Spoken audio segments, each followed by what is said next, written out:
What's up, everybody? Welcome to the Walkout Network. It's your man, Ant Walker, here with another edition of Unleash, the weekly panel discussion show. For the second week in a row, a staple of the panel is not available to join due to outside circumstances, but we've got a heavy hitter jumping in to replace Mr. Ben Duffy. You've seen him on this channel before. You know him as the face of MMA On Point. My good friend, Jason Hartley. Jason, what's going on? Yeah, guys, I'm just real sorry about this. I know you called me a heavy hitter, but it's nothing compared to Ben. I'm just real sorry to be here. This is bad for you guys. This is really bad.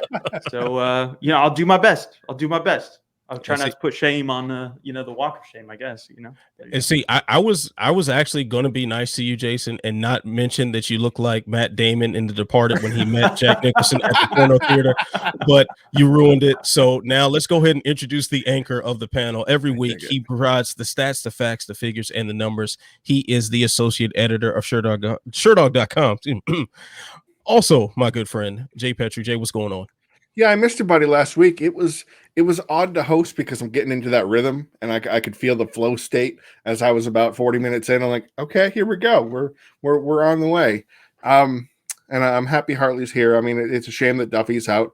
If people aren't paying attention, you could probably understand why. It's not a terribly personal reason. It's that it's going to snow right here in Dixie. So there you go. So.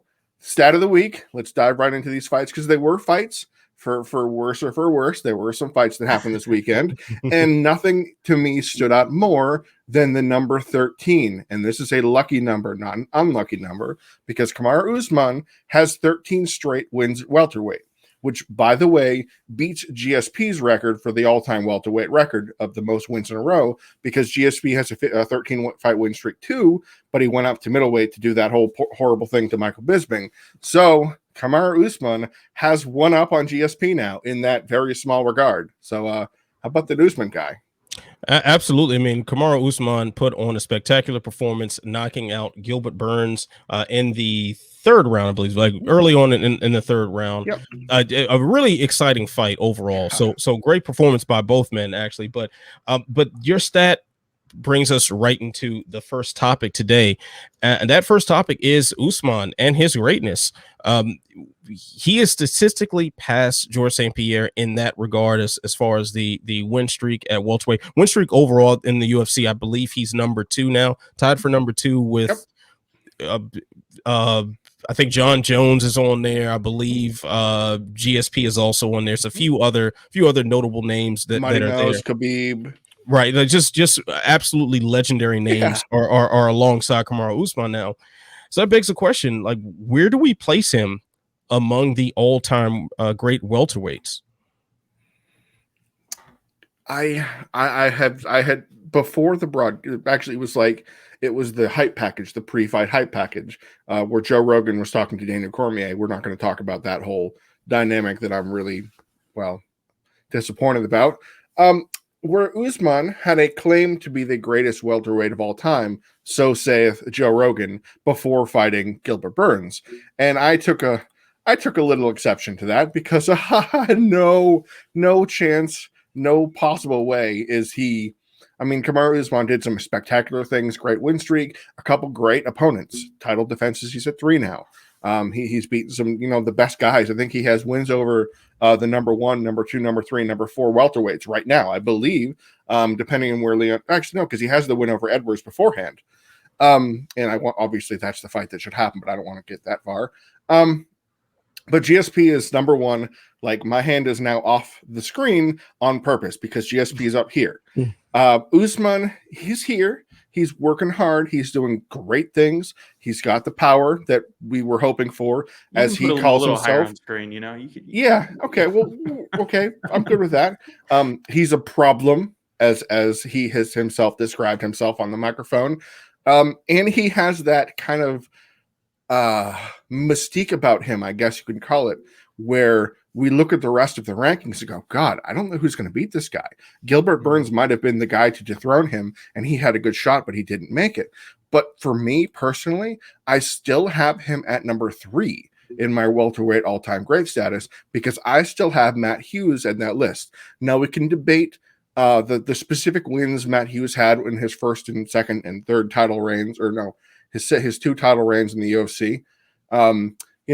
Knocking out Carlos Newton with that all-time great slam was spectacular.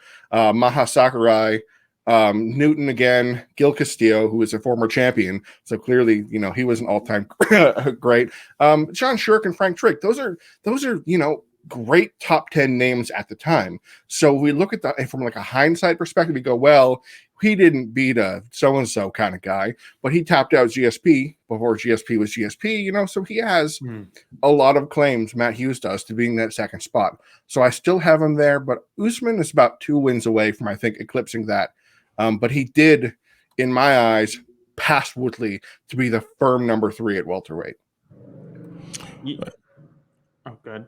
Oh, no. I was just going to kick it to you. So, well, yeah, you were talking about stats, so that's 9 title defenses for GSP, 5 for Matt Hughes, and 3, which is now tied with Woodley, but he also beat Woodley. So I think that automatically puts you above him. And I do think there is a quality over quantity argument to certainly be made.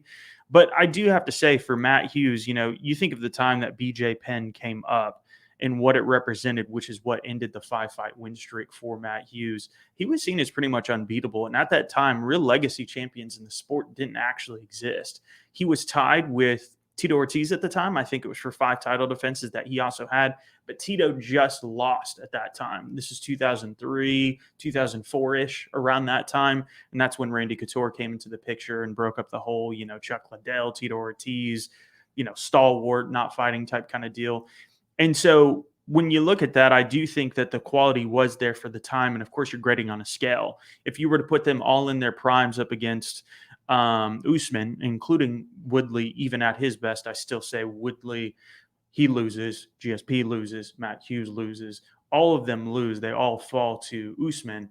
But in terms of what he's accomplished and you grade it on the scale, we'll be looking at this 10 years from now. If he gets 6, 7, on his win streak and somebody else comes along, we'll be grading Usman on a scale. So it naturally goes along with that. I think I firmly put him at 3 as well. And maybe it's 1 fight that could make him pass Matt Hughes for me, or maybe it is 2 fights. It really just depends. The problem is, though, like what you just outlined, he has beaten all top 4 of the guys. That leaves, Stephen Thompson.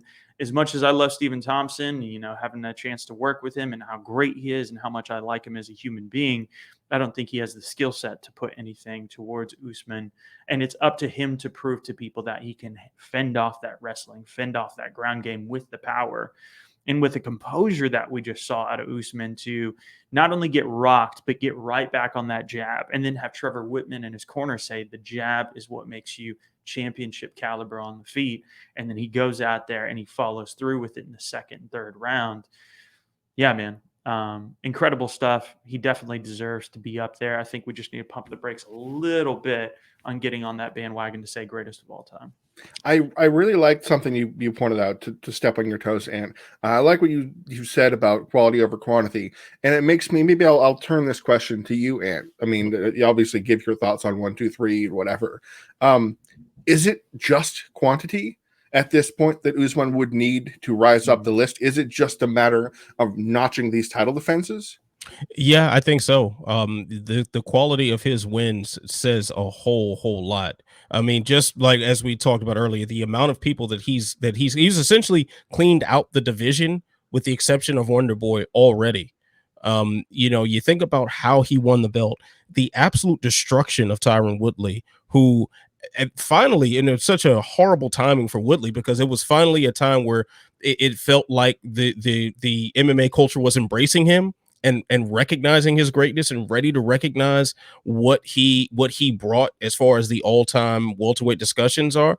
And Usman came and just stomped on it and just gave it absolutely no regard, and probably the most lopsided decision loss for a champion in memory. Then to see what he did to who was that, Colby Covington after that, and Magajaw. I mean, that made me happy. Like, I mean, you talk about just objectively speaking, aside from my personal politics or whatever, that is one of the better title fights you've ever seen. Yeah, certainly among the probably top 5 in the UFC welterweight division history. And to have a spectacular finish like that. on the biggest stage possible. Then Jorge Masvidal to derail that hype train, to derail the BMF hype train. Granted, it wasn't the most aesthetically pleasing performance, but he did what he had to do and he shut him out. And then to go out and absolutely floor Gilbert Burns after facing adversity himself. It's hard to talk. And then we talk about before the fights before that, the Damian Mayas and Rafael Dos Anjos and some great names that he was able to turn back. And especially when you look at when you're talking about the all-time pantheon, you look at like Tyron Woodley, for instance, and Usman has wins over some of those same guys. And and then it really puts him over Woodley. Now, the Matt Hughes thing is hard for me to judge because Matt Hughes almost exists in a different time period.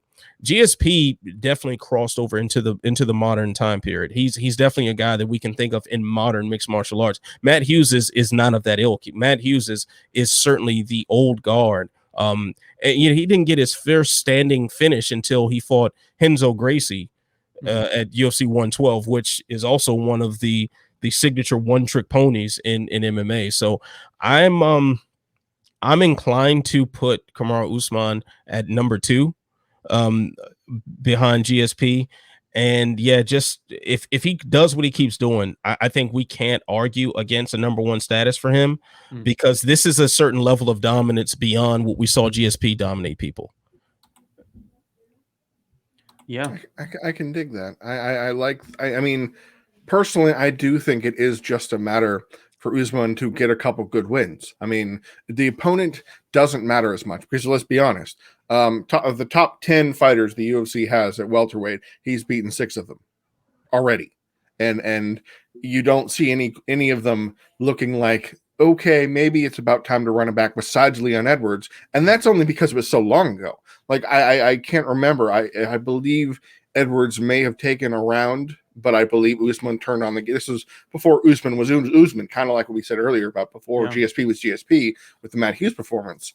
But yeah, Wonder Boy, Chiesa, Neil Magny, Vicente Luque. Like Luque is fighting Tyron Woodley. Neil Magny is up and down the division, and then Chiesa is still away, and Wonder Boy, we're not sure what he's doing because he's hurt. Man.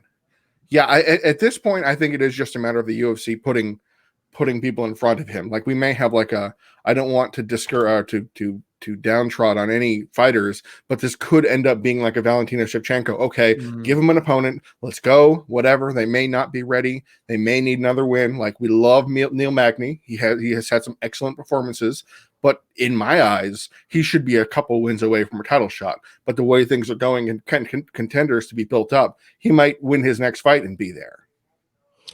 You make an interesting point there. Now it begs another question as far as what's next for Kamaru Usman. I mean, he called out Jorge Masvidal after the fight, much to the confusion of a lot of people. But before we get into other potential opponents right there and what we pick their chances to be, does anybody want to jump out there and make any sense of the Masvidal call out? I mean, it's the boring answer at this point. I think there was a point in time where people thought that money fights were kind of exciting. It's like, oh yeah, and don't get me wrong, it's always been a part of the UFC's history. Tank Abbott fought Maurice Smith right after he beat Mark Coleman. What? What are we talking about? We've got Brock Lesnar coming in 2-1, fighting Randy Couture for the heavyweight title. What? He should have at least fought Frank Mir before that again. And of course, he ended up beating him. And, there's something to be said for that. But guys like Cain Velasquez and JDS were coming up the scale. So we do see this all the time. But it's gotten way, way, way out of hand in the past, I would say probably 5 years. I think it's really ramped up. I think it truly has lived up to the money era moniker. And I think that's exactly what's going on here. I don't think Usman, obviously, I think the toe stomp jokes are out the window now. Now that we've seen this fight and we've also seen the Colby fight, I think most people are going to go back and chalk that one back up to Usman taking that fight on short notice himself and playing a safe game, which is smart. And I think there's part of him that, sure, yeah, he wants to go out there on a big stage again and just whoop his ass. I think there's a big part of him, and I think he is capable of that, absolutely. But I think mainly it's the mundane, boring thing. It's about the money. And this is the most confusing thing on the planet. People always make this argument. Oh yeah, it's good for the UFC and therefore they want to watch the fight, but they're fucking billionaires, you guys. I think they're going to be fine. I think it's going to be just fine if they put together a good main event that makes them still millions upon millions upon millions of dollars, and then they underpay their athletes in said hand over fist raking in of cash. We're fine without money fights. And I also get that there's the other side of it too. There is the circus element to it that makes it kind of fun. You know, it brings in a bunch of new fans, and the chaos of it is kind of exciting in a weird, twisted way. But Jorge does not deserve a title shot. He got absolutely dominated. And the two interesting fights there for me, Leon Edwards and Colby. And I made a video about Colby saying how much I hated him and I got called a snowflake and all these things, even though I never even really talked about politics there because I knew people's brains would go to mush the moment I said something. Even still, their brains turn to mush because he wears a MAGA hat. It's like, Jesus Christ, you guys. And I still do say that's the most competitive title fight. That's the most competitive fight we've seen Usman in for a while. So I think if he can get another win, that's great. Let's put that one up there. But if I had to book a fight right now, I would say Leon Edwards. The Leon Edwards one, I mean, he definitely is the most deserving of a title shot by far. I just don't want to see him have that opportunity when he's been so inactive. And not saying he doesn't deserve it, because I just said the polar opposite for anybody who wants to jump out there in the comments too quick. It's that I believe he deserves better. I believe he deserves to be taking advantage of that opportunity when he is at his optimal best. That's why I would hold off on the Leon Edwards thing. If I were to play things out right now, I would have it based on when Usman wants to be back in the cage. If he's ready to jump in there right now, and Edwards wants to take that fight, go right ahead. But if Edwards wants to get one before going in, put him up against Wonder Boy. Or if Edwards still wants another one and Wonder Boy doesn't come together, put Usman against Wonder Boy. At least with Wonder Boy, you're having a fresh matchup, which stylistically there should be something that we haven't seen before, even if I would strongly favor Usman to win that fight. The Masvidal thing just means he wants a lot of money for the lowest risk possible, which makes a lot of sense. I mean, it's just a step up from him calling out Nate Diaz, who they also would give a title shot to if he really wanted it. They would. They really would. I mean, it's sad that we're saying this, but it's true. I think if you put together Usman versus Masvidal, the most competitive part about that fight would be Ali Abdelaziz versus the Cowell brothers. That would be the more compelling matchup to me. Because hey, it's 2 against 1. Maybe the Cowell brothers win that. I like that. I want to watch that. I want to watch that really bad. I also want to see George Foreman versus Sensei Seagal, because I know that call out happened. So I'm on board. Sign me up. Put it on a Triller or something and just throw it together and charge $50 for it. Man, like the idea that Masvidal is very possibly. I mean, this is what it is already sounding like. Very possibly get a title shot off of a dominating one-sided loss to a guy he took the fight on very short notice. Just bothers me to its core, because I mean, obviously, I don't want to say this would set a precedent, because Jorge Masvidal and Kamaru Usman did 1.3 million pay-per-view buys, which is a considerable amount for the UFC, and the UFC is hoping to maybe that Masvidal still has that magic, but I don't think he does. I mean, look at his following on social media. Look at the words that come out of his mouth. He has not endeared himself to the fans, to say the least. But he lost the fight. To think that a challenger could take a fight on short notice and then say, well, I lost because I took the fight on short notice, and then get another crack at that belt, that's ludicrous. I couldn't imagine if other fighters did that, stepped in on short notice, take title fights, and knowing they're going to get another shot if they lose. No, what do we do? What are we even doing here?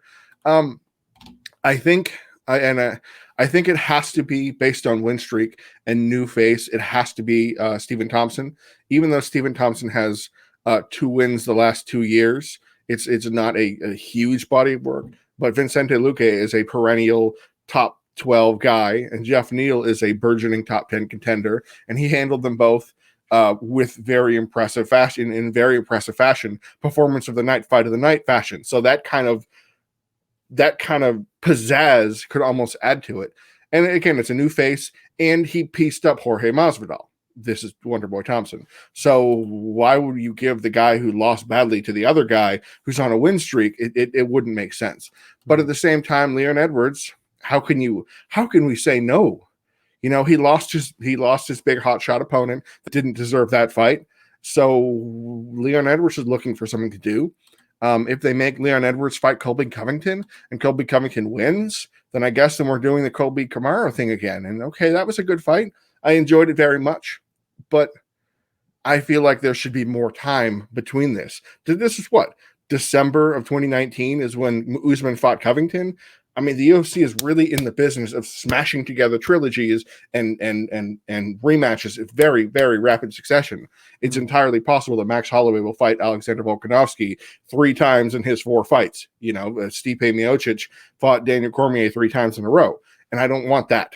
I think that would be wasting the potential build up for another Covington Usman rematch. So yeah, give me Wonder Boy if he can heal up probably in a couple months. That's when Usman's ready. I'm okay with that. If Edwards takes the stay busy Covington fight on the way, like it sounds like he will. Yeah, that's a dangerous one to just stay busy with. That's very dangerous. Oh, yeah. Fight. I would prefer to see, despite the rumors of Usman and Masvidal coaching tough, I think that should be Covington and Masvidal coaching tough. Keep them busy out of title fights and let the rest of the title picture play out. And also, those two personalities would be interesting in that format. So maybe people will start really jumping on board one of those bandwagons or hating the other or whatever the case may be. But it'll be more interesting than just throwing either one of those non-deserving contenders into a title rematch. So we're on the same page. Leon versus Hamzat. We're going to book that again, or of course. Like for the 6th time, it has to happen. It's the fight of the decade. Just give Hamzat the belt. Like let's get the formality at this point. So, fellas, we're going to move on to our swing or miss portion. This comes to you courtesy of one UFC featherweight standout, Cup Swanson. Swing or miss. True MMA media must have fights under their belt. I think, yeah. So I actually kind of had a response to this in the comments of that, because somebody was like, "Oh yeah, if you got there and you do these fights, it'll make you watch what you say." And it's like, yeah, Mike Perry, he's really got a sharp tongue and he really holds back, and it's made him watch what he says all the time. I don't think that. I do think that it helps. Don't get me wrong. I think it's a great thing to have that experience under your belt, have an appreciation for what's going on, and in general, I think. I don't really know any people in media that talk super harshly about fighters. Like, oh man, what poor technique that guy had. You know what I mean? I don't really know a lot of people that haven't trained that try to go in technique and they try to focus on, if anything, they try to be too nice so they can get the next interview. I see that quite a lot. And it's a weird world to be in because you have to stay objective. I do think it would provide some good background. I think it's a fun idea. But, in reality, I don't think it necessarily makes you a sharper mind. I think what is good about, if you think about all around the world, I live out here in Tennessee and I disagree with quite a bit of the ideology and the people that live out here. I'm looking at moving to England, for instance, looking at getting away. But one thing I will give credit to people in terms of their trade and what they do for a living is a lot of them are farmers. Dude, I'm not about that life. I'm not trying to go out in nature and be one with nature. That's not me. But I respect that those people put food on my table from a indirect way of getting that into the grocery store, and that ends up to me. And I think it works that way in a lot of different ways too. Like I think a lot of people who do this have interest in MMA. You know what I mean? I know that you trained, Anthony. I know that Tom has trained. A lot of the guys who edit for us, Max Randall, he does jiu-jitsu, loves it. For me, I have absolutely zero interest and never had interest in it. Part of what attracts me to it is the fact that I never would do it. And I have respect for people that literally choose one of the hardest lives that you can get. Outside of literally fighting a war or something like that, it doesn't get more dangerous or more, risky in terms of what you're doing and more grueling. You're sparring all the time, getting on the mats. And I know that there's a love portion to that as well, really enjoying what you're doing. But Yeah, I mean, for me, it's just not about that. My interest is purely from a historical, in perspective in general, not just a historical perspective, but looking at the perspective of where it's in, what's happening, and what's going on. And yeah, I don't really have an interest in fighting unless it's against Rafael Torre.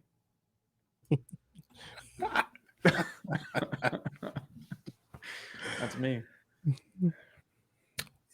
You know, I had a lot of snide, eye-rolling type of comments and thinking about when Cub Swanson said that. I think I even actually chimed in as a response because despite how I appear or whatever, I am actually a lifelong martial artist. Shaolin Kempo, Shotomu Karates. I have participated in multiple karate tournaments, done fairly well, you know, and I have trained over many, many years, but never once did I think, boy, I'm a better analyst because of my martial arts training.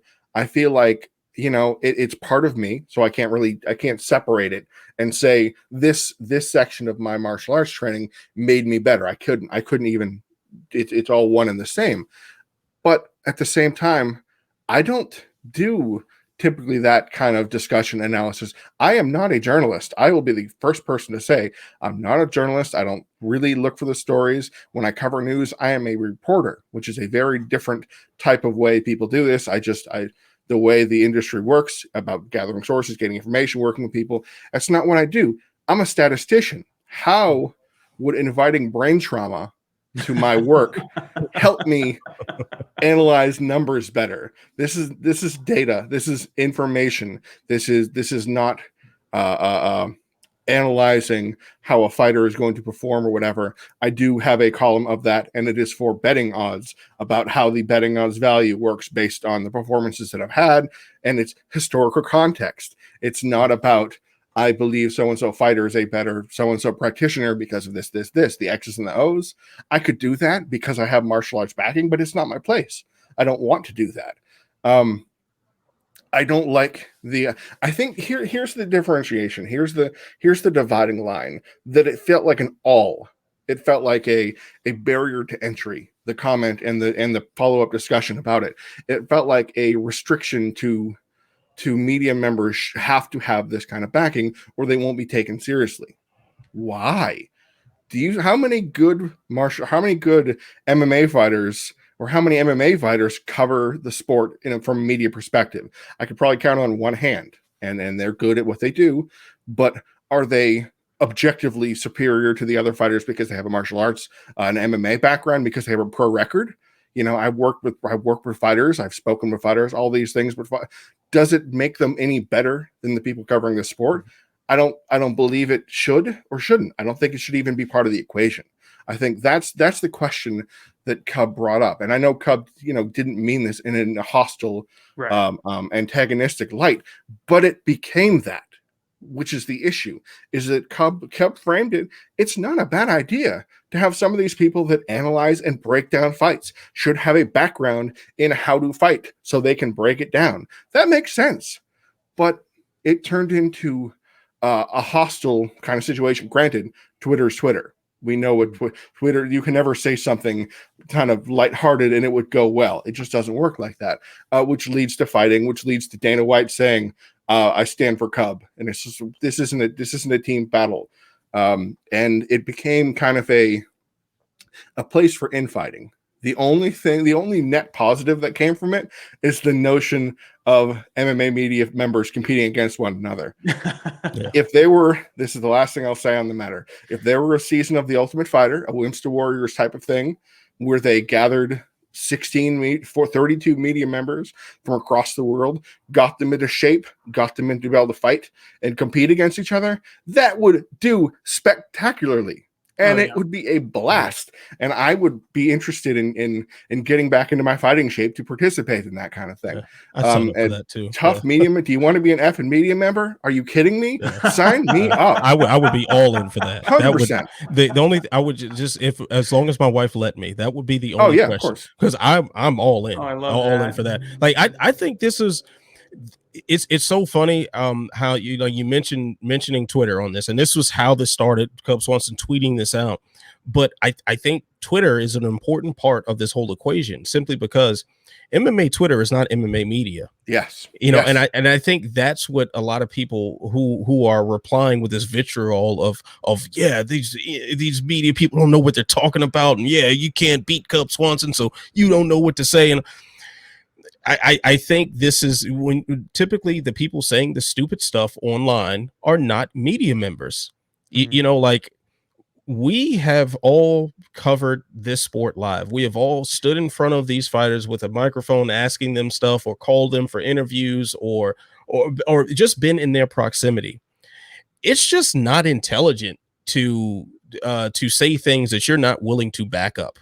Especially in that close proximity with people. Now, I've definitely said some things bad about fighters, but that's because they might be fucking idiots about what they do, and whether they can kick my ass or not doesn't factor into the equation. Just because just pull out random trash fighter just because War Machine can kick my ass doesn't mean he's any less of a garbage human being. Just because Mike Perry can beat me into oblivion doesn't make anything that he said less racist. so I'm willing to stand up for that. However, one thing that you don't see any good quality media member that's worth listening to, you don't see them trashing the fighters on their fighting. Now, you can certainly comment on, okay, these areas look underdeveloped compared to their peers, and there are tactful, appropriate ways to say that. But you're not going to be taken seriously as a media member if you don't take yourself and your craft seriously. Now, for some people, taking their craft seriously might include jumping on the mats and learning a little bit, and it will never hurt you. It never will hurt you. And I can say that my experience writing and covering and podcasting about mixed martial arts has been informed by my experience as a martial artist. Also informed by my experience as an MMA coach, and as a boxercise coach, and as a cardio kickboxing coach, and all the different hats that I've worn in martial arts have helped inform what I do now. But at the same time, I can't discredit. Jason has never trained. I can't discredit what he brings to the table. Look at the results. He does it with intelligence. He does it with integrity. So that says a lot. I went to school for journalism, but didn't finish my degree. Now, but I can't downplay someone who is in MMA media and hasn't trained when they're bringing a certain level of critical thinking that I may not have, because they went to school for that and they learn to think of things differently. You look at someone like I don't know, like James Lynch. I don't know how much training he's done, but he's talked to every fighter you can imagine. Yeah. That's going to bring a certain perspective that I won't have, because, hey, I don't talk to people like that. Luke Thomas's training has informed him from a technical aspect. So there's so many different avenues to this that, you just can't put a blanket statement like that. But I will say this, Jay, and, backing up what you said about the MMA media members pitting each other against themselves. So I found that hilarious. I think that was the coolest part about this whole thing, is that we took it as a joke. We saw, like, most reasonable people were just like, hey, hey, Cub, you don't have a journalism degree, but it's all good, whatever. Yeah. But I want to fight this. So yes, I was calling out. Well, I didn't really call him out. Mark Raymundi. He's like a foot shorter than me, and I'm like 6 weight classes above him. But still, Mark, you're gonna get this work. Mark Raymundi and Aaron Bronstetter. That's the no-brainers right there. Yeah, I know who was. Dana? I think Greg was calling out Mark also. They're about the same size, so yeah, I think that'd be a better matchup. I don't know. Maybe I should take on some racist cops in this tournament. I don't know. Maybe one or two that float around in the media sphere. Yeah. Keep calling out the atom weights, dude. Just keep calling out the atom weights. Yeah. Or that goofball Hank Smith. Where's he at? Fucking clown. All right, so let's move on from this, unless we have any other call outs that we want to bring up here. I do want to add one other small thing. You do see it sometimes that for some people that have a fighting experience, sometimes that competitive mentality does make its way into the reporting. I will say that. Some of the people that we've tried out as writers is like, dude, you're being way too harsh. Too harsh. you've had a couple pro fights and that's impressive. And I respect the hell out of you for it. I've been to your fights, people that have lived around here, but they'll just talk shit endlessly about other fighters because they're a fighter. And it's just like, you didn't accomplish as much as they did. And even if you did, it's not a good look, so, kind of pull back a little bit. And very intelligent, very, very good at breaking things down, even just from a critical thinking aspect. But that is the other part of it too. So, I mean, I think it can help and I think it can hurt. In most cases, it helps. That's what I would say. So I'll give it some credence. And I guess if I have a last parting thought as well, being an MMA media member, a true, fully devoted, this is what I do, I make a living on this, is exhausting and difficult and not as rewarding theoretically and financially and all the rest of the things as most would think it would be. We do it, I personally do it because I love everything about it. From start to finish, I enjoy every part of covering it. I may get sarcastic on Twitter every now and then. Wrap it up, guys. It's 12:35, and we're just now getting the co-main event. All right, guys, let's do this thing. But it's because of just a pure love for the sport, and we as media members that devote our lives to this. I mean, I'm not even close to the only person that on any given week will be putting 60 hours a week into my job because I love it so much. I do all of these things and work in these certain ways because I love it. And that's a love that a lot of people that aspire to be or think they want to be MMA media members and MMA Twitter will chime in as if there's some sort of, I don't want to say jealousy, or kind of some sort of a desire to do what we do because of the delusions of grandeur of thinking, oh yeah, it's all hanging out with fighters. I actually had a discussion with a couple other media members about how the perception of being an MMA media guy is so far off the table from what it actually is, and that's okay. We do this and we cover it and we cover the events and we'll be on the clock for 12 straight hours and setting up interviews and getting everything situated. When you and I worked together, Jason, at UFC 247 in Houston, you and I and a bunch of other of us were up until 4:30 in the morning in the arena just to make sure we got all the information we had. And we started that at noon. So this is a love of the craft kind of thing that people don't seem to understand when they think MMA media. And it's a grind and it can be exhausting, but we love it. So we can't not do it. I have a dynamite video idea if there was a way to pull it off reasonably. You'd have to get somebody credentialed. This would be kind of difficult, but it's kind of like, when they call out like trolls for saying that they could, I don't know, do a combine better than some of the athletes out there that just have busier lives. Like the Katie Nolan thing. Yeah. That was great when she did that. Yes. And the guy just gets smoked because obviously. And so what I would love to do is just be like, all right, you're dissing guys like Ariel Wani or, like the Mark Raymondis, the people that like the really big names that it's just kind of fun to pick on because I don't know, maybe Dana said some shit to him and they're like, oh yeah, I'm going to do that too. Yeah. And they're just more visible. So John Morgan, first question, all that. Yeah. And I would love to bring them because, you saw me sweat my ass off at 247 because I was trying to be around two cameras and I couldn't do it all alone. You were like, dude, let me please. I got you. Yeah. And what I would love to do, because we see the guys from MMA Junkie do this all the time, the guys that fly solo. I've been around Mike Bond when he's just going out to an event in the middle of, nowhere. Yeah. You see this where these guys are rock stars. And, of course, you guys have done this yourselves.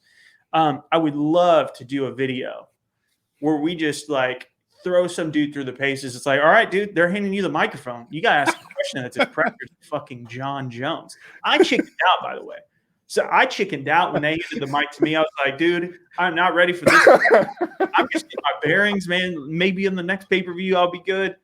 I ended up asking him some questions at a different event, but I had to warm myself up to that because there's so much shit to take in. And I guarantee you half those people, they would their footage that they would get would be unusable. Yeah. Or they wouldn't know how to operate the camera. They wouldn't, they would ask a dumb question. They fumble over themselves. It would be so much fun to document that experience and just be like, yeah, you guys talking shit, have no idea what's going on behind the scenes. I really do think that should be documented in some way, and maybe we'll get a chance to do it once the pandemic is over. You know what? And I think we've seen something like that play out in real life. This was the one of the pre-fight press conferences for 244, where they had I think the only actual media members there was like Phoenix Carnivale and I think Ariel might have been there or something. And it was complete gutter trash aside from that. And the entire timeline was roasting every single person that asked a question, except for the people that had done this before and knew what to say and knew how to conduct themselves.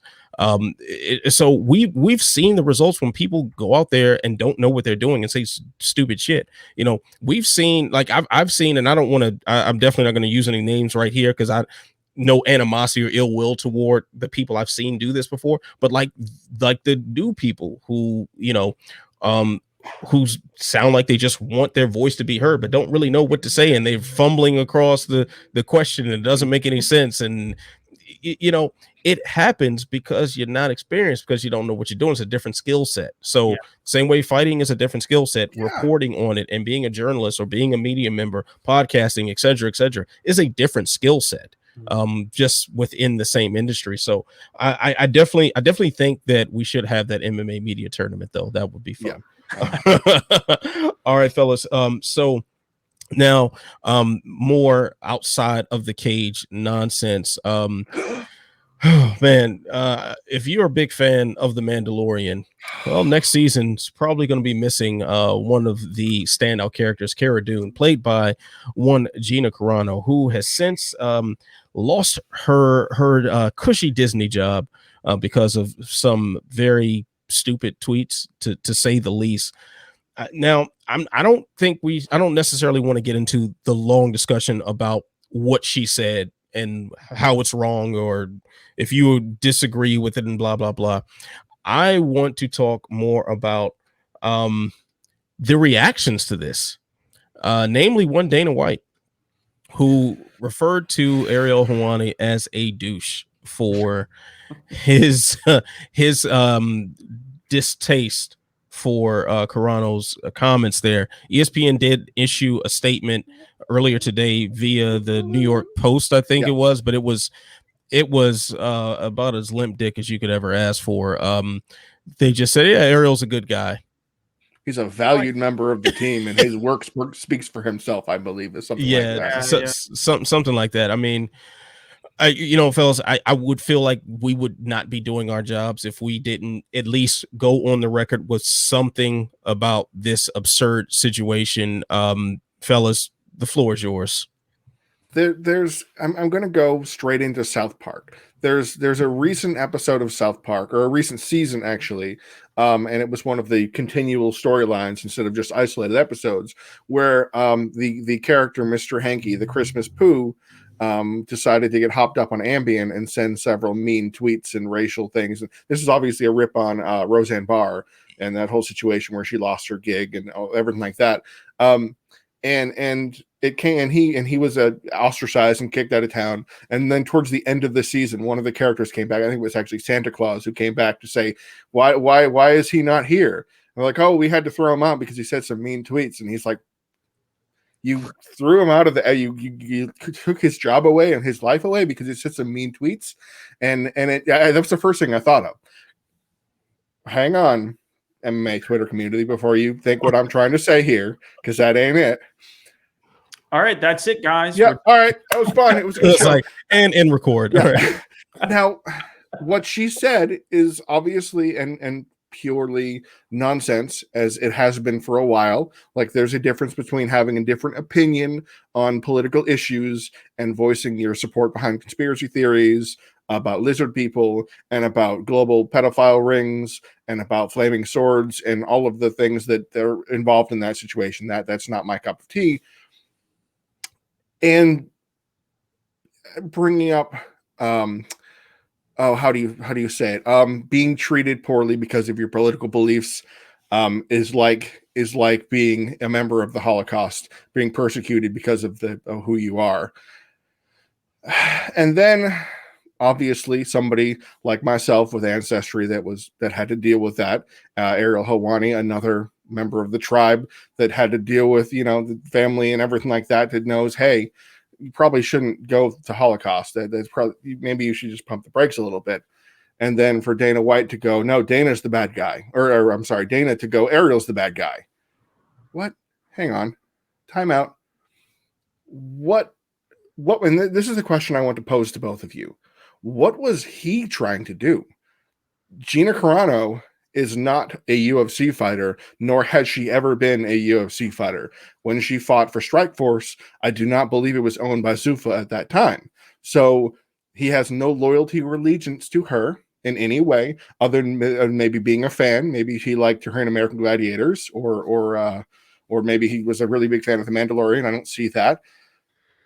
Or I don't know, because he couldn't be expressing loyalty to the Disney company, which he is a broadcast partner of, while at the same time disparaging one of the main people involved in his broadcast partner, in Ariel Helwani. I don't know what his position is actually with ESPN, the lead somewhat. I don't believe he's an editor, but the point is, Ariel's the main name in MMA media in ESPN. So to go after a Jewish guy voicing his disapproval for somebody talking about, the Holocaust, where do you think you are right now? What's going on here? I don't know. I guess that's my question to you guys is, other than just to take a swing at Ariel Helwani, why would Dana White try and pick this hill to die on? Take a swing at Ariel Helwani. I mean, that's the only logical explanation. I mean, without I think even if you include Dana's very public political ideologies, this is just plain stupid way to point the finger at Ariel, with just being completely tone deaf at the thing. If you don't like me, Anthony Walker, as a person, and I get offended by something someone said about, racism or slavery, that's not an opportunity to call me a douche. It's time for you to just shut the fuck up. Just shut up. And this is something beyond whatever personal issues that you have with someone. This is well beyond that. And how about the idea that freedom of speech isn't freedom from consequences? Yeah. There's no such thing as freedom of speech in private business. Disney has the right to fire somebody as they would any other out, because they're not the government. So I don't understand that argument. Sorry, I didn't put that out there. This is the same guy who has cut fighters for trying to unionize, and he temporarily cut Miguel Torres for his tweet. It's a workaholics joke, by the way, from a television show. Yeah, so like I'm not quite I mean, he got rid of Stitch Duran because he didn't like the Reebok sponsorship. So there's no level of consistency, but I think Dana has proven himself to be consistently inconsistent, and this is just another notch on that belt. Yeah, I do think, unfortunately, I think that, one thing that Dana White has shown time and time again is he does hold personal vendettas, and I do think he's a hothead, and for all that he's done good for the sport, he's also deserved being one of the most, controversial figures for his own doing. He's done it to himself, especially in this occasion. I watched that aerial video. I felt I had, enough understanding just to be like, well, God damn, no, that you can't compare it to that, like she was trying to. But then you hear from him and hear, from his personal struggle, and he has a family lineage to that. And here you talk about it, Jay. The last thing that I'm thinking is like, oh, what a douche. I don't understand how that's even possible. The only thing I can think of is just blind hate towards somebody who, maybe broke a few things before you wanted him to, and you're such a hothead that you can't control your own temper. And I think it's really, really, really strange. I don't understand it. And the whole private business thing, all that kind of stuff.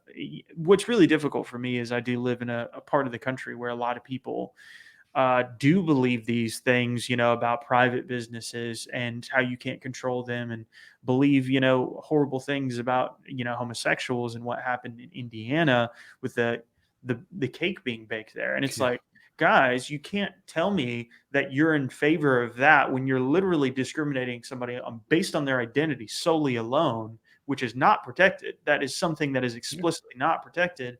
And then you tell me somebody says a stupid comment outside on something that's objectively crazy offensive, and you're going to tell me a private business can't fire them over that, but you're okay with the very illegal thing that is discriminating based on someone's identity. You can't do that. It doesn't work like that. And so it's a really tough thing, man, because, you see this for me on Facebook. And unfortunately where it is, maybe somebody I met in a club in school, that was in an honor society or something like that, or somebody that I met in a totally different context, you see them espousing these views.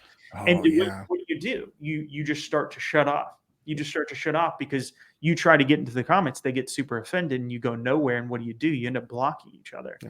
And it's just like, well, it feels like some unfixable shit right now, and it speaks to the larger context of, our political structure right now, to the point to where even just basic tenets of being in a society and being a decent human being are now to a point to where it becomes not just national news for it happening, but national news for the outrage of people that don't get that basic societal thing. It's like, I don't know. Do you want to live in a dystopian place where that's the kind of stuff that we're doing? Or do you want to live in a place where, I don't know, people are just treated better? I mean, just take the legality out of it. I don't understand what's so difficult about it for people. So Dana White is just shat on his own face. I mean, politicizing empathy is like, and here's something that there's one other thing that kind of sticks with me.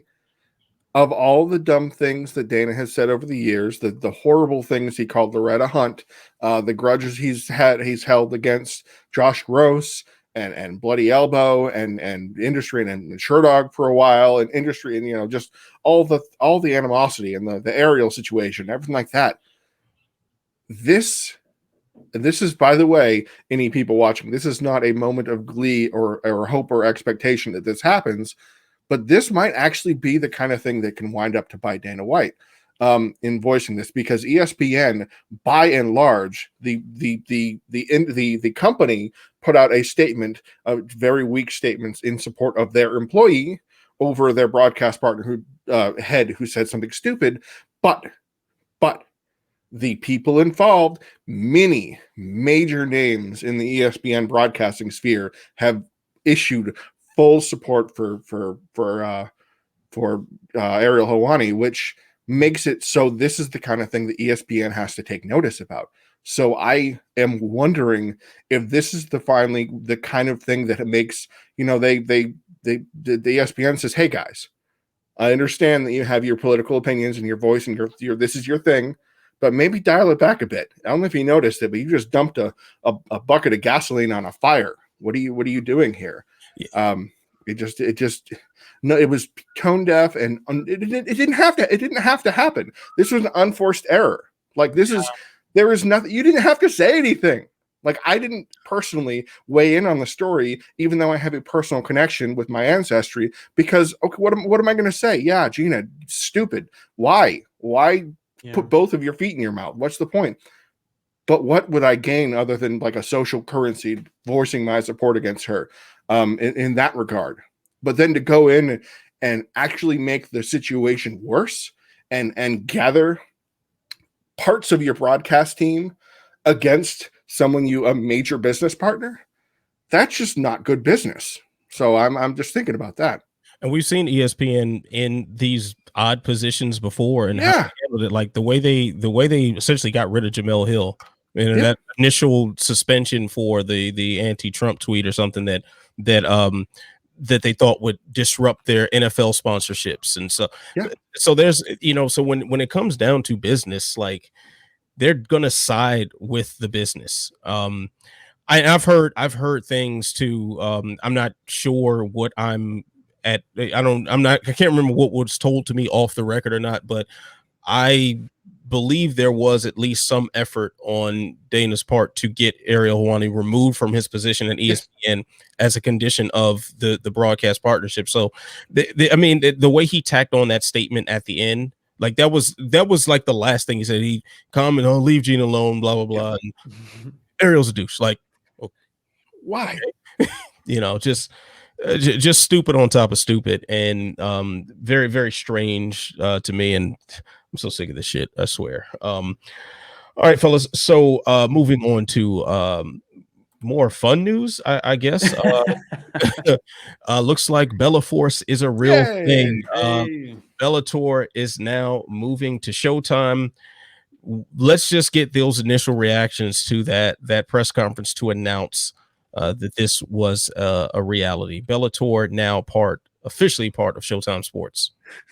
The very first thing that I thought when I was watching that, and this is with all love and respect to CBS Sports and their team, and Luke Thomas and Brian Campbell, you guys are straight up pros, and I enjoy listening to you.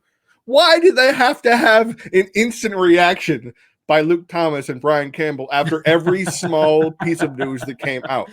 Why did the press conference need mid-press conference analysis of the implications of this? Why are you trying to explain what you think could happen when you're trying to announce it? Well, that was just, that whole situation, it was a farce. And I say that in excited and anticipation of what Bellator is going to do, because there have been a lot of in industry rumblings that Bellator has not been faring well. This pandemic hit them very hard, especially in the international market. The Bellator Euro Series is in trouble, or was in trouble, and amongst other things. Now this is bolstered now by Scott Coker saying there will be further announcements for Bellator Europe. But Bellator needed to wait until April to set up its Mohegan Sun bubble. Now take what you will of that, and it tried to go big and announce a new tournament, even though there's still a tournament going on, and big fights and big things like that. So it's good for them to be back. I'll say that flat. It is good for the MMA community and the sport as a whole for Bellator to be running. The UFC cannot run unchecked as basically what is already a monopsony power with a very small amount of other competitors in a almost monopolistic market. But Bellator can't seem to get out of its own way. And I say that because the choice to move to Showtime put Bellator completely behind a not cheap paywall. Yeah. It's only $12 a month, but it's $12 a month. It is an additional $12 a month that people could watch, or they had to have the channel first for CBS Sports Network, and they'd have the internet so they could watch the shows on YouTube. Now every event is exclusively on Showtime for the American markets. It will be internationally another thing. It got rid of the DAZN deal. The DAZN deal, by the way, I'm not breaking any news here. The DAZN deal has been completely disintegrated. I can't say any specifics, but DAZN, we may not have that abbreviation in a couple more years, but I digress. Showtime, it's good to be back on Showtime. 2013 is the last time there was major MMA on the network, but it's another paywall. Yeah. ESPN Plus was a barrier to entry, and it was a tough one for people to commit to. But okay, maybe there's other things going on with ESPN Plus. Showtime is a hard sell. Showtime is a hard sell to get people to watch, because Showbox, I've watched plenty of Showbox in my years, and when's the last time there's been a major boxing event on Showtime? Maybe one last year. It's not a major combat sports market. So what do I make of this move? It might hurt them. It might cut things back a little bit. And I don't know if it was the right plan. I think the Bellator should have been trying to get on to CBS where more people can access it than put itself behind a paywall. Do we know for sure they won't be on CBS at all? See, this could just be a trial run, the same way like Elite XC and Strike. I could see that. We're on Showtime first. I mean, I think it's actually good for them. Because I think the biggest problem with Bellator, since Spike TV became Paramount Network, was branding. Yeah, Paramount Network would lead into to Bellator with like in, you know, romantic comedies and stuff like it. John Wick reruns. It just have, or at least a John Wick rerun. I mean, that's more the Spike model, where it's like, okay, you got that same demographic and you just hold their attention with, you know, and with actual, you know, sanctioned violence now. So that makes some form of sense, leading it in with cops and all that. Okay, you're going to attract the same sort of people. But Paramount Network was just all over the place as far as what sort of branding that they were putting on, and I think that was hurting Bellator. Think about Spike TV having that Friday night fights with Glory and PBC and Bellator, and you knew you could turn to Bellator, I mean, you could turn to Spike TV on a Friday night, and one of those three entities is going to have an event. Either way, people are going to get punched in the face for money, and you knew you could watch it. This Showtime move makes sense. They're closer to Showtime Boxing. Steven Espinosa will take even greater interest in the product. CBS Sports is also one of those channels where like the regular cable package doesn't have it. Like it's a channel that's just so buried and nothing of note is ever really on there. At least this paywall makes sense. Showtime makes sense for $12 a month as opposed to upgrading your cable package or that extra charge on Sling to get the sports package or whatever to watch CBS Sports. Like, and DAZN never gave a shit about MMA anyway, so they suck. I tend to agree with you, Anthony. I do think it's a good thing. I think it's a big win, and then announcing it with the tournament presentation, all that stuff aside, with the way that, you know, they had all the interruptions with, you know, I mean, I love Morning Combat as well, but basically going to that team is a bit odd, so frequently at least. I think it's a great tournament, and I think they're playing it smart by putting Anthony Johnson versus Yoel right at the beginning of that bracket. I think Scott Coker was right on the money by saying when you have a fight, you got to make it. He's absolutely right about that. He learned from the heavyweight Grand Prix. Oh my God, he did. Yeah. Alistair and Fedor were both in the same bracket, you know. Crazy stuff when you look back at that. And yeah, I think this is a good move. I think Showtime has shown a commitment over the years to MMA. They just haven't had the organization with the type of gravitas that Strikeforce has had since then, because Bellator was already tied up. Bellator back then, I don't think, was really a true number two in terms of what they were doing. And I would say since then they have become that, you know. Whatever you want to say about one, I don't think they'll be around in a couple of years. You were talking about DAZN, possibly. I think one is another one of them. So yeah, I think it's a great move. The Showtime paywall part of it does suck, no doubt about it. But if you're already paying for DAZN extra, you're already paying for the package to get CBS Sports in there, maybe it's not that big of a change in your wallet for the people that are really seriously interested in this. It still sucks, but it's not a huge change. Well, maybe we can use the subscription to watch the new the Dexter reunion season that they're putting out, because that's happening whether we like it or not. Yeah, it's gonna end with Scott Coker as a lumberjack. So. I'm okay with that. You know, that is okay. I will circle back very briefly though.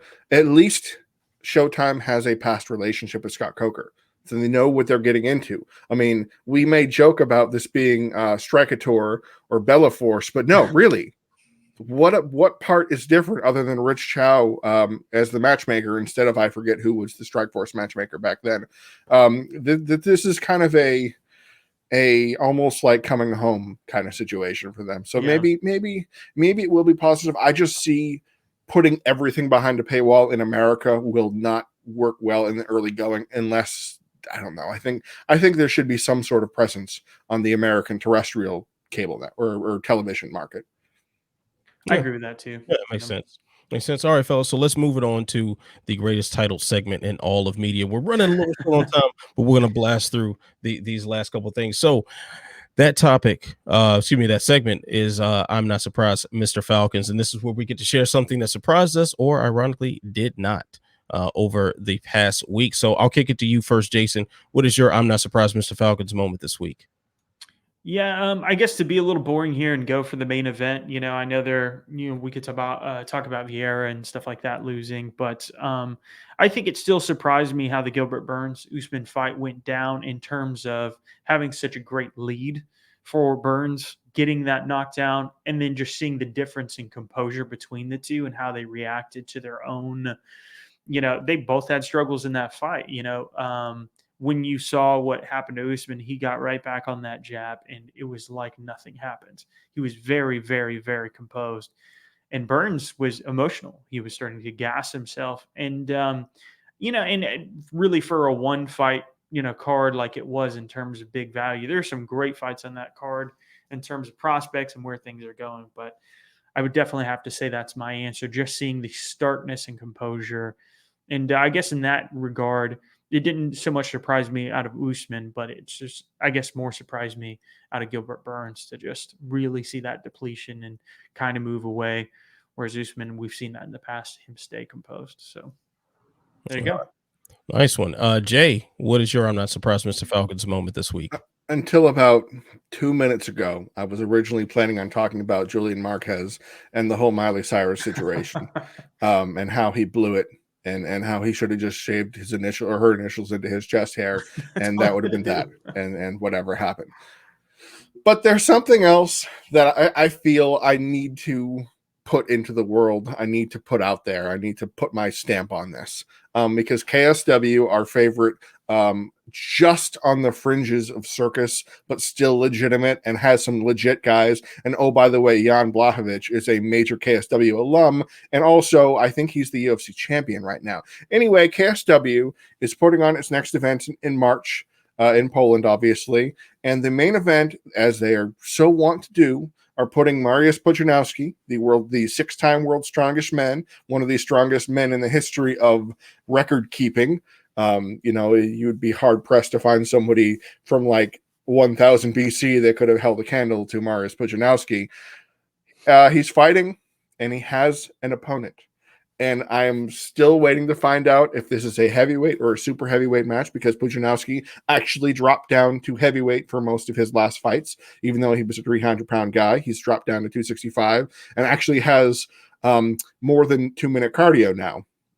He's fighting Serene Ousmane, also known as Bombardier, who is a 330-pound Senegalese Lamb wrestling champion.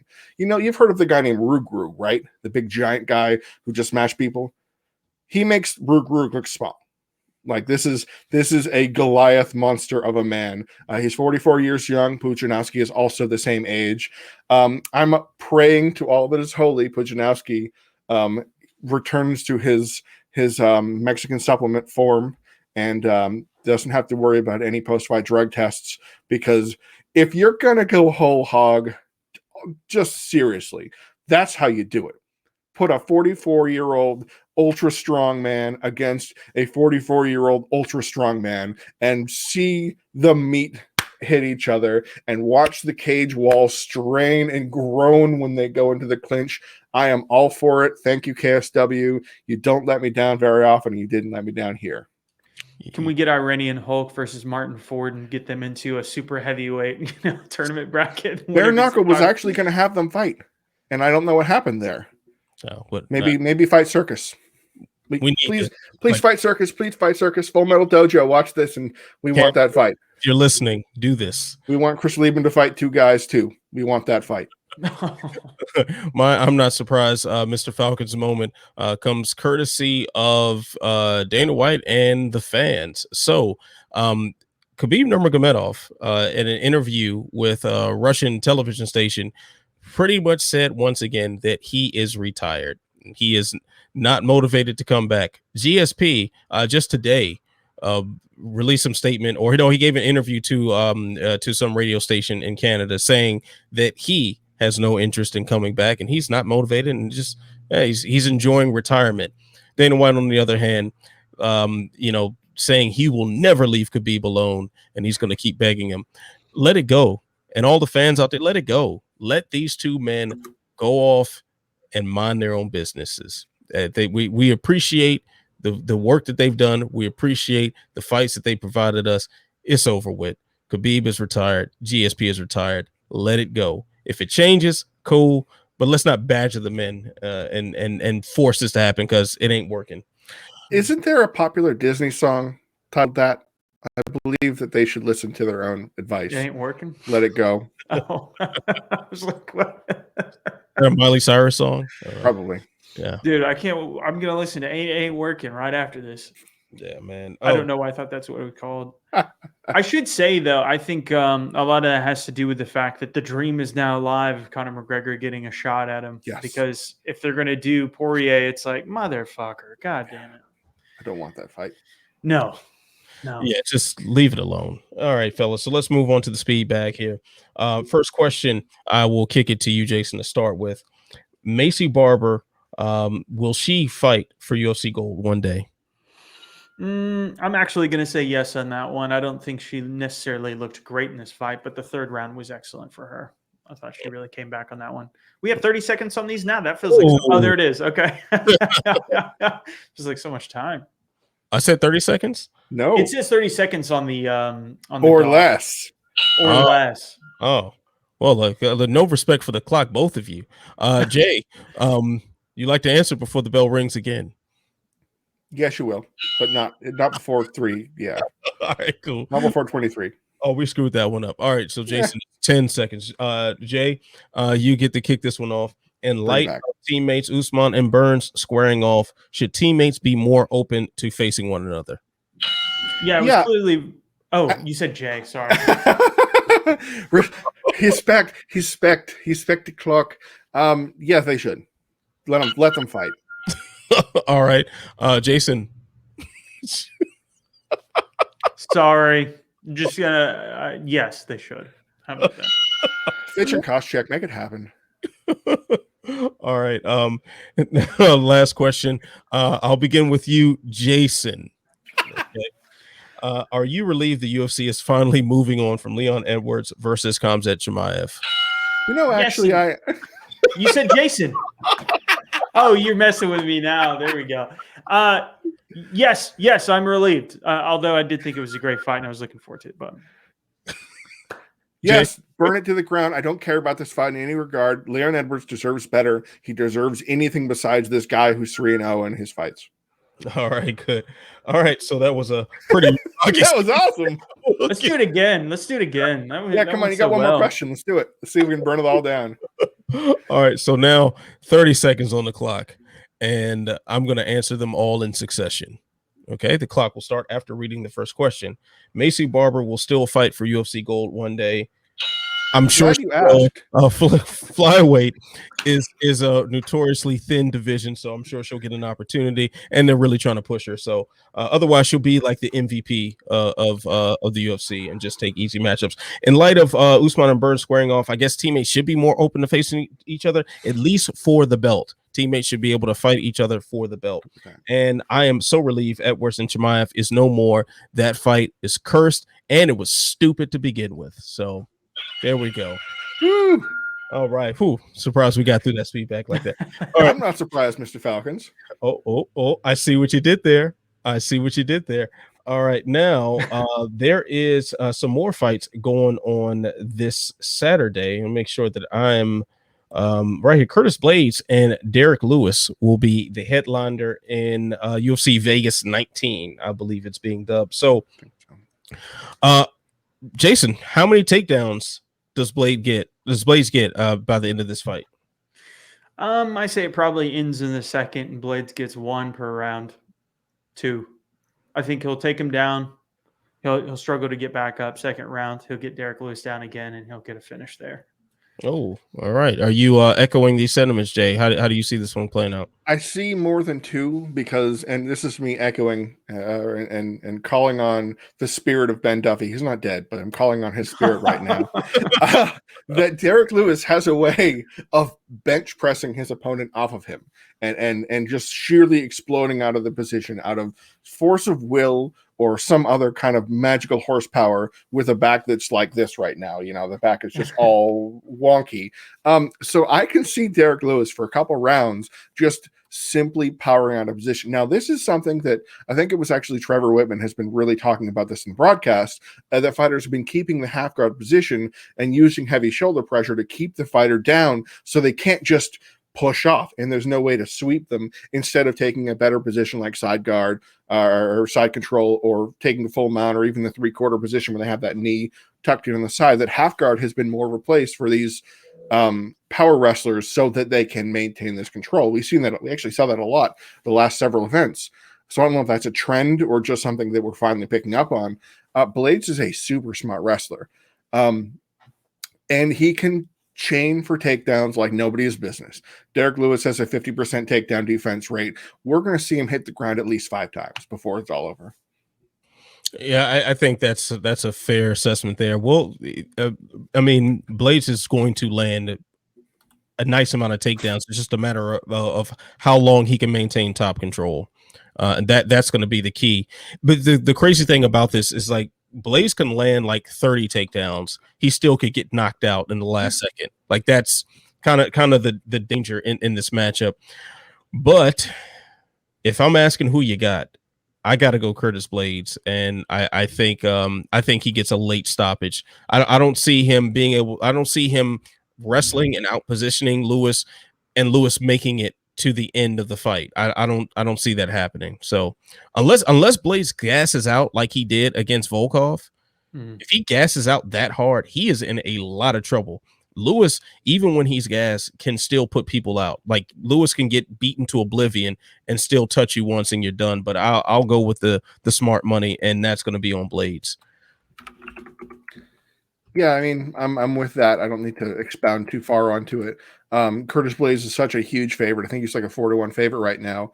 Blades wins inside the distance is still almost 2-1 odds, and I would think that would probably be the smart money.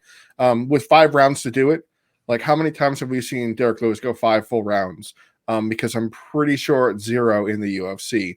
And this is a guy that Roy Nelson took down 7 times. Roy Nelson took Derek Lewis down 7 times. I mean, granted, Roy Lewis's head turned into a Pez dispenser in that fight, but still, the point is that he can be grounded and grounded and grounded and grounded. I think Blades will probably get it done in like round 3 or so, just an accumulation of all those elbows. Yeah, that's a good prediction there. Jason, anything you want to add on this matchup? Yeah, I mean, I also think Blades has looked better than ever, Yeah. We're seeing him look good on the feet lately too. He's getting finishes over guys like JDS, and although JDS certainly is not in the prime of his career, we are still seeing like him take more risks on the feet, which is crazy considering the Ngannou, loss there. For him to still be able to come back from that and say, you know what, I'm just going to get some more confidence on the feet, and I think that's the best thing you can do. So I think Blades is, despite those 2 losses. I mean, talk about a cursed matchup for him to try to fight Ngannou a 3rd time. But I just think he's a more well-rounded fighter than he's ever been, and I think we'll see probably the best version of him on Saturday. And we're continually seeing that. We're pressed on time, so I don't want to stress this issue too much further. But do you guys think that this is the kind of fight where the threat of Blades takedown, maybe he gets 1 or 2 early on, Lewis gets back up, that will kind of shut down Lewis's offense, which will then allow Blades to get working on the feet? Is that do you think that's kind of how that would play out? I don't think so, because Lewis doesn't really care. Like that's the thing. He's not someone who ever changes his approach no matter what's happening to him. So I think he'd be the one guy you can take down and not throw off his game when he gets back up. Yeah. All right, well, let's wrap it up with one last thing here. So I want you guys to point out one particular matchup on this card that, just for whatever reason, whether you love it or you hate it. I'll start because I'm afraid that someone is going to steal it, and that's Drakkar Klose versus Luis Pena. Sign me up. That just sounds like a stylistic clash of all sorts of foolishness and chaos. The fact that Pena doesn't usually fight to his length, and Drakkar Klose likes to fight inside. I think this is going to be pretty violent, pretty interesting puzzle. Can't wait to watch it. Jason, what is one that you're looking forward to on this card? I have to go with the hometown, crowd on this one, the hometown boy on this one, Nate Landwehr. He's from Clarksville, Tennessee, which is just nuts. And he's shouting out a very boring part of the town. Every time he goes on there, he's literally shouting out the part of the town where the mall is. It's like St. V. He shouts it out, and it's surreal to hear because it's just, dude, there's just like a nursery, elementary school. There's the mall there. Is that where the Walmart is over there? Yeah, there's a Walmart over there. Yep. Yeah, I remember that part. Yeah. You went through that part. I think he's legit. I like Nate. I mean, he had an incredible career going on in Russia. He had, fighting for M1, of course. He had a tough fight against Herbert Burns, Gilbert Burns' brother, notably. But we saw him come back against Aaron Elkins, and Julian Erosa is obviously a vet. He's been around for a long time. He's been to other promotions, beat Paddy Pimblett. I don't care what the judges said about that fight. He beat Paddy Pimblett. And so I think it's a good test for somebody like Nate Landwehr. It's not as good as Evloev. I wish that fight would have happened back in December, but I'm happy to see him back in the cage. I think that's a fun one. So got to go with my hometown boy in this one. Cool. And Jay, what's one you want to highlight to wrap things up? I'm cheating here because I'm just going to say heavyweight fights on the main card. There should be 2. I mean, we actually don't know what the UFC is going to do for the bout order and whatever's going to happen because there are 15 fights on this card. And I would be hard-pressed to say that 12 make it to the event just by how things have been going. But there are 2 particular heavyweight matchups that have a very similar dynamic, which is why I feel I could tie them together, in that they are old, aging, kind of getting past their time to be on the stage fighters fighting up-and-comers that have done some impressive work lately. Alexei Oleinik is fighting Chris Daukaus, who did horrible things in his last few fights and knocked people out cold. I think Nascimento, and he ran through Parker Porter, so that was fun. And then Andrei Arlovsky's fighting Tom Aspinall. So it's again young knockout artist versus aging guy who doesn't have the best chin but still has a good chance to win. So I can see very clear paths that Oleinik can take down and sub out Daukaus, and Arlovsky can jab his way to freedom and beat Tom Aspinall and ruin everything. Like that's what I like to see, the UFC clearly having a matchmaking path here and watching some of these guys just smash it to ribbons. So I am excited to see if everything backfires. Definitely. Also, shout out Cal Latrice, chaos. Yeah, definitely some good highlights there. Also notable that we're seeing the return of Eddie Weiland, who fights once a year and remind us that he's not retired. So there's that. So that will do it for this edition of Unleash. Big thank you to Jason Hartley for jumping on once again. Can't wait to have you on next time. And of course, a big shout out to the homie Jay Petrie, who holds down the show every single week. So you can check out Jason's work on MMA On Point. You can check out Jay's work on SureDog.com. You can find me on MMA On Point and also The Body Lock. So you know what you got to do. Stay beautiful. Stay positive. Say that Jose Caceres is the second greatest welterweight of all time. And stay sexy. I'll see you when I see you. Peace.